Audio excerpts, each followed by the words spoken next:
청와대와 당사자의 해명이 지금 각각 다 다른 와중에 검찰은 일단 당사자 중 한 명에 대해서 강도 높은 수사를 벌이고 있습니다. 청와대를 향하는 검찰의 빠른 움직임 함께 보시죠. 자, 검찰의 수사 내용 보세요. 첩보 작성 행정관을 소환 조사했다는 거예요. 오늘 아침은 조금 전 저희 뉴스 속보 전해드렸듯이 첩보를 제보한 송병기 부시장의 자택과 집무실을 압수수색했고 어제 검찰은 김기현 비리 의혹 보고서를 송병기 부시장과 통화해서 만든 문 행정관을 소환 조사했다는 겁니다. 그 보고서 어떻게 작성했는지 경위, 백원호 당시 비서관에게 공문 처리 안 하고 전달한 경위, 김기현 낙선이 첩보를 만든 목적이었는지 여부, 조국 당시 민정수석이 보고했는지 여부 등등을 알아보기 위해서 지금 소환 조사를 하고 있다라는 겁니다. 김관선 변호사님.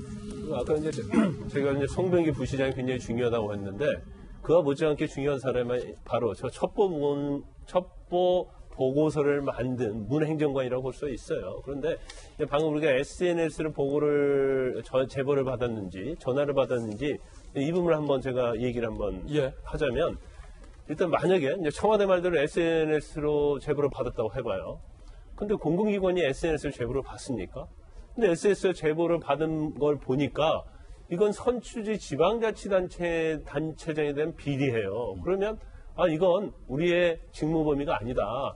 그래서 검찰이나 경찰에다가 제보를 하라. 이렇게 가는 게 맞지 않겠어요? 그게 FM이다. 그렇죠. 근데 이 SNS 제보 받은 걸 문 행정관이 이걸 편집을 해요. 편집을 해서 이걸 보고를 하고 결국은 이첩이 됐든 함의이 됐건 내려간 것 자체는 굉장히 문제 있다고 볼 수 있고 만약 송병기 부시장 말대로 통화로 전달했다고 한다면 제보를 통화로 전달을 받습니까? 그리고 통화로 전달을 받았다고 하면 이것도 마찬가지예요. 그건 자치단체장에 관한 거네요. 이건 우리 직무범위 아닙니다. 그렇게 하고 거기서 끊어야죠. 이래도 저래도 부적절. 근데 그 통화 받은 걸 편집을 해서 이걸 일부러 만들어서 이첩을 했다? 이거 사실 이건 청와대 해명과 좀 맞지 않다고 보고 그다음에 제일 중요한 부분이 하나가 이제 처음에 지금 경찰서 얘기하는 것 중에 하나가 이전부터 수사를 해왔다는 거기 때문에 문제가 없다는 취지로 얘기하잖아요. 수사의 연장선상에 있었다고 하는데 그러면 제가 볼 때는 아마 수사가 좀 길어졌던 이유가 혐의를 잘 못 잡았던 것 같습니다. 그런데 만약에 청와대에서 첩보 문건을 이첩했든 함의했든 간에 그걸 받은 순간부터 적극적으로 수사가 이루어졌다고 한다면 이건 함영 수사가 될 수 있는 거죠. 그리고 더군다나 선거에 결정적인 영향을 미치게 되는 것이 선거 몇 달 전에 했던 압수수색 아니에요?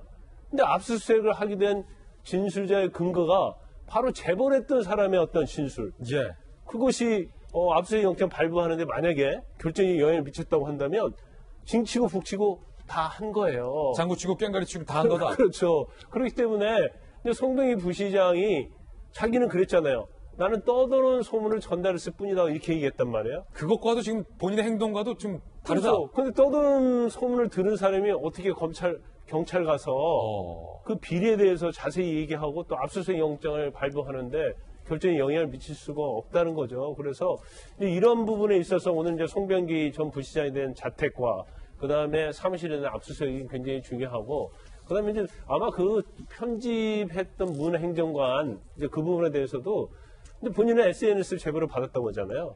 그러면 또 중요한 부분 중에 하나가 이 첩보 보고서가 송병기 부시장이 전달한 내용만 가지고 그대로 보고서를 썼느냐 아니면 여기에 뭔가 추가로 되고 편집이 굉장히 확실히 됐느냐 이걸 우리가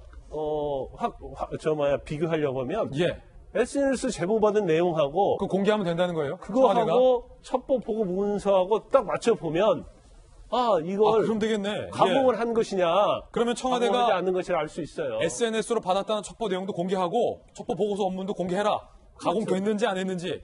그러면 간단해진다. 네네. 문 행정관을 조사하면서 그러네. 아마 그럴 거예요. SNS 제보 받았다고 한다면 제보받은 내용 공개해라. 내용 보자. 그래서 첩보 보고 문건 편집한 첩보 보고 문건하고 비교를 해버리면 그러면 명쾌해진다. 그렇죠. 이거 아주 명쾌해지는 거예요. 청와대 말이 옳은지 그렇지 않은지 아주 그러네요. 명확하게 드러날 가능성이 크다는 거죠. 자, 그럼 김영주 의원님. 이 질문에 대한 답을 해주실 분은 김영주 의원님밖에 없어요. 왜 이렇게 청와대가 하룻밤 자고 나면 달라질 해명들을 하는지 그러면서 합리적인 의문을 제기하는 국민들과 언론의 의문에 대해서는 윤단 소속이 윽박지르면서 해명이 아닌 문재인 청와대는 거짓말을 하지 않는다라는 시적인 멘트만 하는지 그게 궁금합니다. 뭐 거짓을 사실처럼 발표하지 않는다 말도 참 어렵게 소통이 어렵게 얘기를 해요. 예, 소통이 안 된다 일단. 그러니까 자기의 발표를 믿어달라 쉽게 이런 얘기인데요. 그렇지만 어쨌든 우리가 믿을 수 없는 게 그 발표의 허점이 자꾸 생기니까 예. 이것을 하나의 크게 두 가지 방향으로 봐야 되지 않습니까? 좀 심하게 얘기하면 국민소통수석실 또 정무나 또 대변인실 자체가 역량을 충분히 활용을 하지 못하고 있다. 소통실 대변인이 다 제 역할 못하고 있다. 예, 그런 문제 하나가 있고 두 번째는 정부가 정말로 정반대에는 밝힐 수 없는 부분을 거짓말을 할 수밖에 없는 부분이 있는 거 아니냐 이런 것도 들어와 있는 것이거든요. 예. 그랬을 때 실제로 보는 본인은 그러면 공무원이었지만 뭐 정당 소속은 아니다. 캠프 관계자지만 정당 소속은 아니다. 그렇게 얘기는 말은 돼요. 그러나 지금 그런 문구를 가지고 이 문제를 덮을 수가 없잖아요. 그렇다면 정확하게 민정수석실, 정무수석실을 다 불러놓고 비서실장 산하에서 이 전체의 부분을 정확하게 공개하는 것이 답이에요. 그런데 그런 부분을 소통수석실에서 못하고 있지 않나 그렇게 생각이 듭니다. 바꿔야 됩니까? 저는 큰 틀에서 본인 스스로가 이것을 자기가 충분히 헤쳐나갈 수 있는 역량이 아니라면 제고할 필요도 있다. 저는 그렇게 생각합니다. 네. 자,